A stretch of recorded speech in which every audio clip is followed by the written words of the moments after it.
Hello friends, तो आज हम लेकर आए हैं हिस्ट्री का चैप्टर नंबर 4, विचारक, विश्वास और इमारतें सांस्कृतिक। ठीक है, तो चलिए हम इस चैप्टर के बारे में कुछ जानते हैं।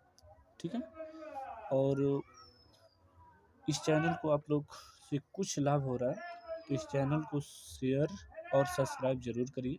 ठीक है, और साथ में लाइक करिएगा जरूर। ठीक है, चलिए शुरुआत करते हैं क्वेश्चन नंबर 1 से। क्वेश्चन नंबर 1 कह रहा है कि वर्धमान महावीर को अथवा जिन कहा जाता है। क्वेश्चन नंबर पहला है कि वर्धमान वर्धमान को महावीर अथवा जिन कहा जाता है, क्यों? तो ये देखिए, ऑप्शन है सुख दुख पर विजय पाने के कारण। ठीक है, आंसर क्या हो जाएगा?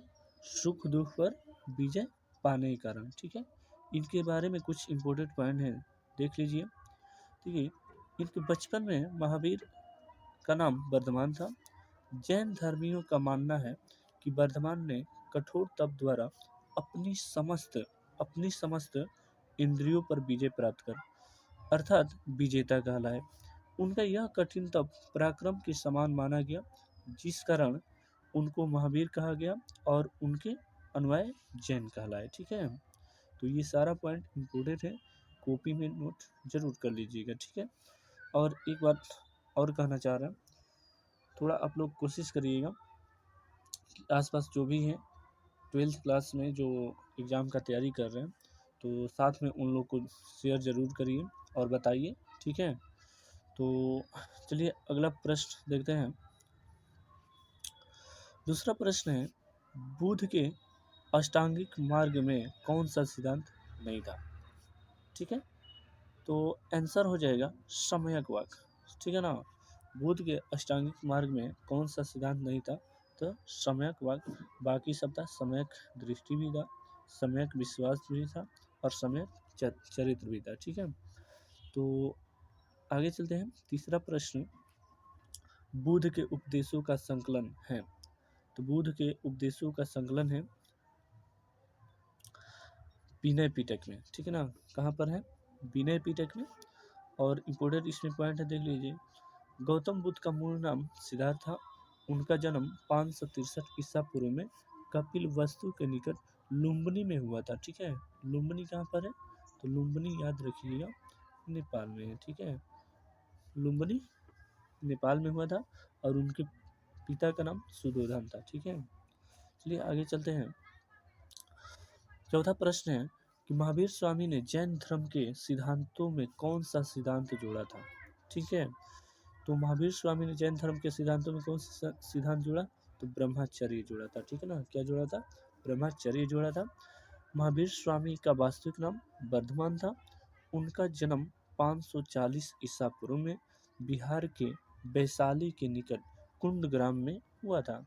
उनके पिता सिद्धार्थ और माता का नाम त्रिशला था। ठीक है ना, और एक बात और इसमें याद रखिएगा कि महावीर स्वामी जैन धर्म के अंतिम तीर्थकार थे। ठीक है, कौन थे? अंतिम तीर्थकार थे। इसी में एक सवाल और है कि जैन धर्म का प्रथम तीर्थकार कौन थे? तो याद रखिएगा आप लोग कि जैन धर्म के प्रथम तीर्थकार ऋषभ देव थे। कौन थे?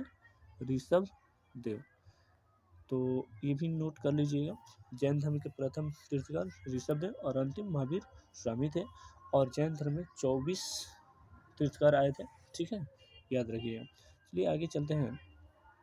पांचवा प्रश्न है कि निम्नलिखित विद्वानों में कौन सा सर्वप्रथम भारत आया था? ठीक है, और पूछा गया कि निम्नलिखित विद्वानों में से कौन सा प्रथम भारत आया था, मतलब कि सबसे पहले कौन भारत आया था?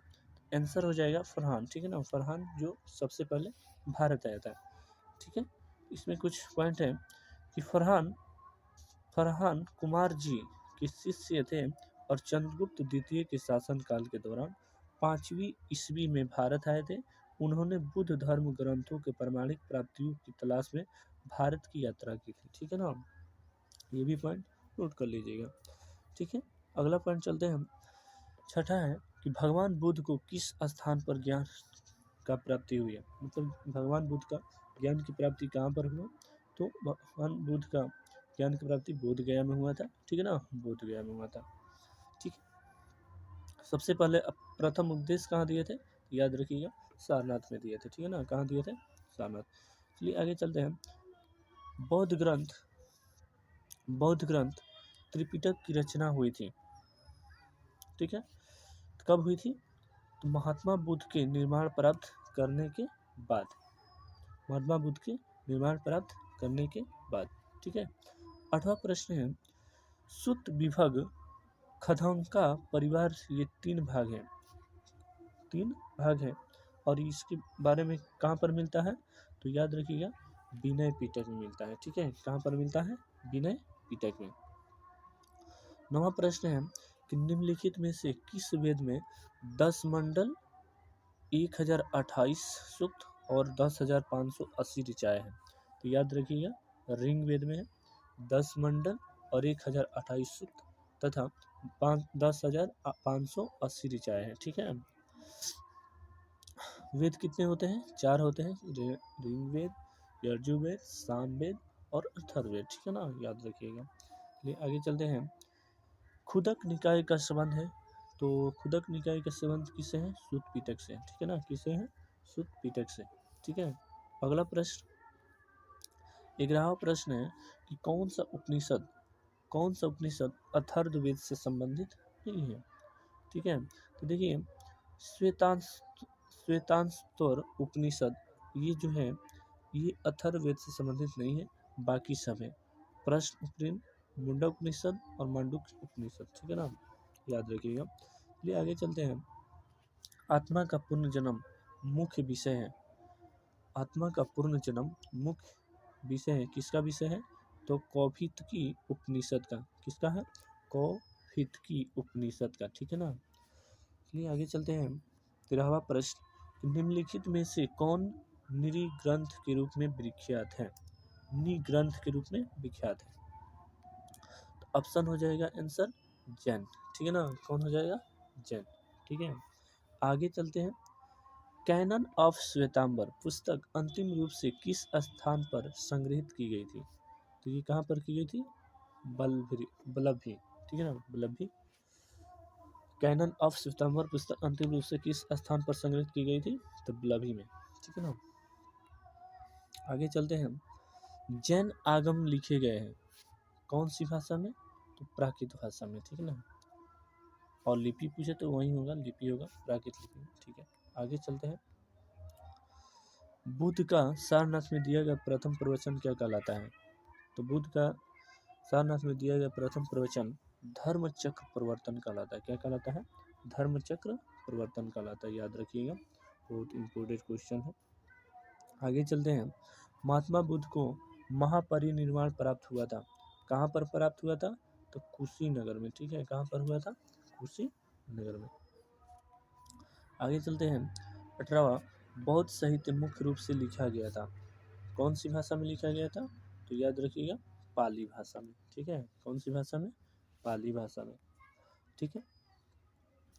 जैनियों के प्रथम तीर्थकर थे, जैनियों के प्रथम तीर्थकर थे, तो प्रथम तीर्थकर ऋषभदेव थे, ठीक है ना, प्रथम तीर्थकर कौन थे, ऋषभदेव, और अंतिम महावीर स्वामी थे, अंतिम कौन थे, अंतिम महावीर स्वामी, ठीक है ना, महावीर स्वामी थे अंतिम तीर्थकर, ठीक है। आगे चलते हैं। सुदर्शन झील का निर्माण किस मौर्य शासक ने करवाया था, तो सुदर्शन झील का निर्माण चंद्रगुप्त मौर्य ने करवाया था, ठीक है ना, कौन करवाया था, चंद्रगुप्त मौर्य ने कराया था, ठीक है। मौर्यकालीन मुद्रा कसापण किस धातु से बनी होती थी, किस धातु से बनी होती थी, तो कसापण किससे बनी होती थी, चांदी से, ठीक है ना, याद रखिएगा किससे, चांदी से, सॉरी, किससे बनी होती थी, चांदी से।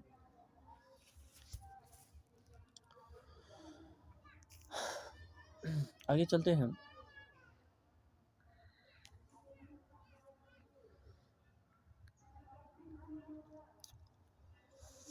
थोड़ा सा मिस्टेक हो गया, सॉरी। चलिए आगे चलते हैं।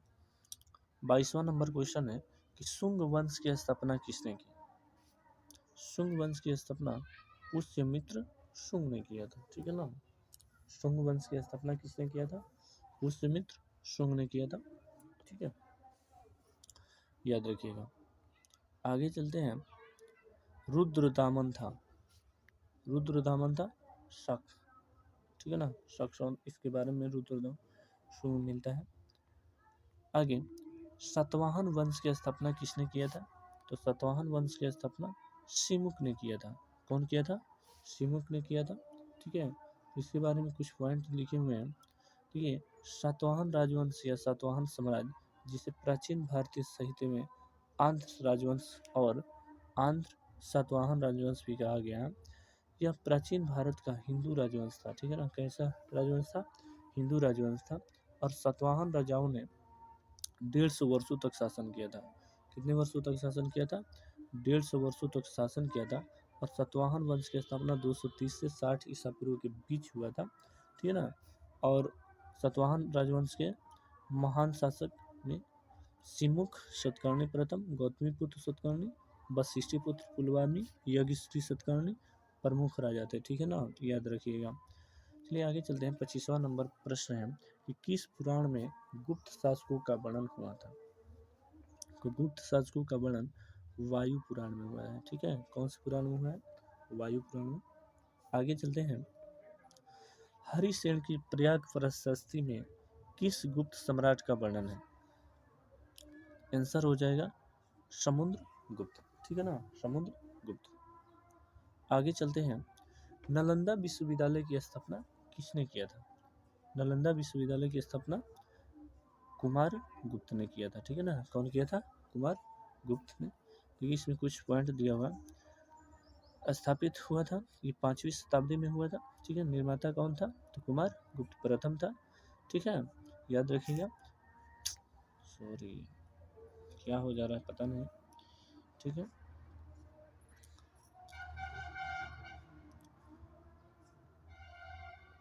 आगे चलते हैं।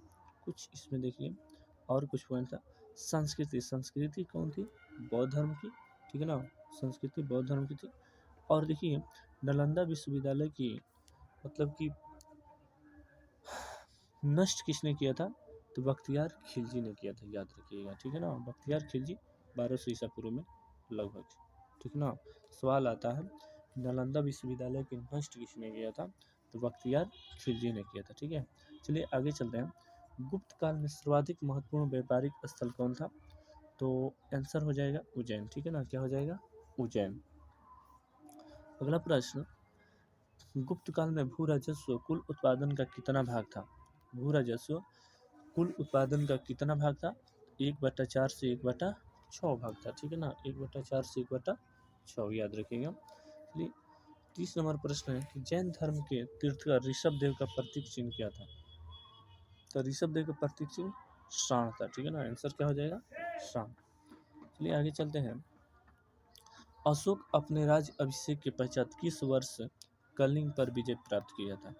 ठीक है, देखिए अशोक का राज्य अभिषेक जब हुआ तो उसके 8वें वर्ष यह कलिंग पर विजय प्राप्त किया था। और कलिंग का युद्ध जो हुआ था 261 ईसा पूर्व में। ठीक है ना, और इसका बारे में उल्लेख कौन से अभिलेख में मिलता है? तो याद रखिएगा 13वें अभिलेख में। ठीक है ना, कौन से अभिलेख में?